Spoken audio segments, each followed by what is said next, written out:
এদিকে 58 ঘন্টা পেরিয়ে গেছে, এখনো ডিয়ার লটারি কাণ্ডে ইডির তল্লাশি চলছে। একযোগে কলকাতা চেন্নাইয়ে তল্লাশি, যেখানে 9 কোটি টাকা বাজেয়াপ্ত করা হয়েছে। লেক মার্কেটের আবাসনে ইডির তল্লাশির প্রায় 3 দিন। শুধু কলকাতা থেকেই প্রায় 3.5 কোটির হদিশ। কলকাতা চেন্নাইয়ের 20 জায়গায় তল্লাশি, প্রায় 9 কোটি টাকা বাজেয়াপ্ত করা হয়েছে। লেক মার্কেট সহ কলকাতার 3 জায়গায় কেন্দ্রীয় বাহিনীর অভিযান। লটারির অফিসে ইডির ম্যারাথন অভিযান, 8 কোটি 80 লক্ষ টাকার হদিশ মিলেছে। লেক মার্কেটের আবাসনে ইডির অভিযান, 3.5 কোটির হদিশ মিলেছে। লটারির মাধ্যমে কালো টাকা সাদা, কলকাতায় টাকার পাহাড়। ধৃত লটারি কিং, জেরা করে লেক মার্কেটে লটারির অফিসে অভিযান। কালো টাকা সাদা করতে লটারিকে ব্যবহার করার অভিযোগেই এই তল্লাশি অভিযান।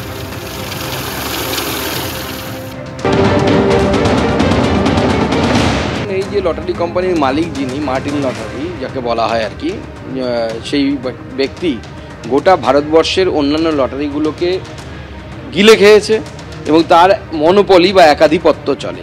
এবং এই লটারিকে ব্যবহার করে বহু তৃণমূল কংগ্রেস নেতা তার ব্ল্যাক মানিকে হোয়াইট করেছে লটারির টিকিট প্রাইস দেখিয়ে। তার মধ্যে আপনারা দেখেছেন অনুব্রত মণ্ডলের নামে 2বার ডিয়ার লটারির কথা উঠেছিল, আরও অনেকের নামই উঠেছে। কলকাতাতেও একজন বিধায়কের নাম উঠেছিল লটারি পাওয়াতে। তো এই গোটা একটা চক্র চলছে। এর মাধ্যমে আগে হাওলা কাণ্ড শুনতাম, এখন তো লটারি কাণ্ড চলছে।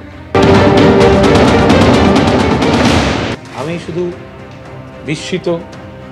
আমি এই যে একটা লটারি, এবার সেই লটারিটি খারাপ না ভালো এ তো কেন্দ্রের এজেন্সি বলবে, সে তো যারা তদন্ত করছেন তারা বলবেন। কিন্তু যতক্ষণ তারা বৈধভাবে আছে তার উপর দাঁড়িয়ে কি কথা বলবো, কিভাবে কথা বলবো?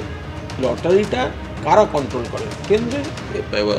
কেন্দ্রীয় সরকার, অর্থমন্ত্রক এবং তাদের লাগোয়া কিছু এজেন্সি ওরা দেখে।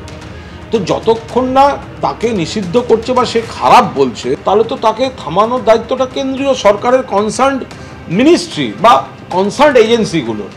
আগে বলুক এ খারাপ, ওর বাড়িতে এত টাকা পাওয়া গেছে, ওর বাড়িতে আরে টাকাটা বৈধ না অবৈধ, সে টাকাটাকে জাস্টিফাই করতে পারছে না পারছে না, এগুলো না দেখে নিয়ে যদি অবৈধ হয় 100 বার ব্যবস্থা হবে।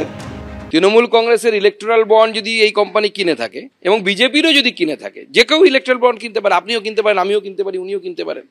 তো বিজেপির ইডি, এতদিন তো বিজেপির ইডি বলতেন আপনারা, তো বিজেপির ইডি তো অ্যাকশন নিচ্ছে।